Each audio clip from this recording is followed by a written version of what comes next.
Hello, my self doctor Himani Negi. आप सभी को मेरा नमस्कार।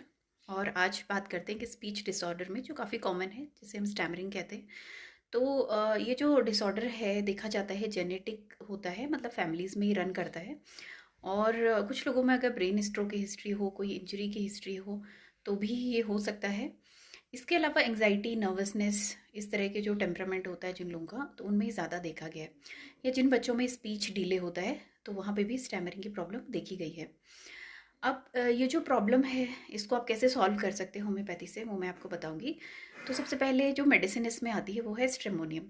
तो स्ट्रेमोनियम का जो पेशेंट होता है, एंग्जाइटी, नर्वसनेस, इसकी वजह से इसका जो ये प्रॉब्लम है वो बढ़ता है।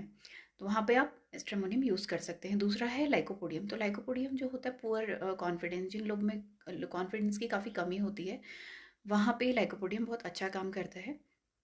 तीसरा है जेलसेमियम। तो जेलसेमियम में होता है परफॉर्मेंस एंग्जाइटी होती है, जैसे कोई इंपॉर्टेंट इवेंट के बाद एग्ज़ाम देने जाना है, स्टेज में बोलना है, तो वहाँ पे अगर इस तरह की स्टैमरिंग स्टार्ट हो जाती है, तो जेलसेमियम यूज़ हो सकती है। तो इसके अलावा और भी इफ़ेक्टिव मेडिसिन हैं, जैसे फॉर एग्जांपल हायोसाइमस। तो हायोसाइमस में भी इसी तरह से नर्वस इरिटेबिलिटी, एक्साइटेबिलिटी होती है, और पेशेंट को स्टैमरिंग की प्रॉब्लम होती है, वहाँ पे हायोसाइमस दी जा सकती है। और आप एक और मेडिसिन मैं इसमें ऐड करना चाहूँगी जिसका नाम है कॉस्टिकम। तो कॉस्टिकम मैंने अब जैसे बताया था, ब्रेन स्ट्रोक के पेशेंट है, कोई इंजरी हो गई है, उसकी वजह से अगर ऐसी दिक्कत है, तो वहाँ पे कॉस्टिकम यूज़ हो सकती है। तो ये जो सारी मेडिसिन है सारी सेफ़ हैं, नेचुरल हैं, और इनके अच्छे रिजल्ट्स भी हैं। लेकिन इनको बिना डॉक्टर के कंसल्टेशन के आप ना यूज़ करें। और अगर आपको कोई दिक्कत है और आप मुझे कंसल्ट करना चाहते हैं, तो आप प्लीज़ मुझे व्हाट्सएप करें। अगर कोई डाउट है तो उसके लिए आप मुझे यहाँ पे कमेंट कर सकते हैं।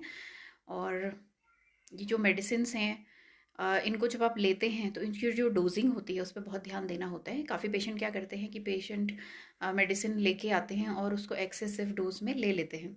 तो ऐसा गलती ना करें, क्योंकि डॉक्टर ही डिसाइड करेंगे कि आपको कितनी मात्रा में मेडिसिन लेनी होती है।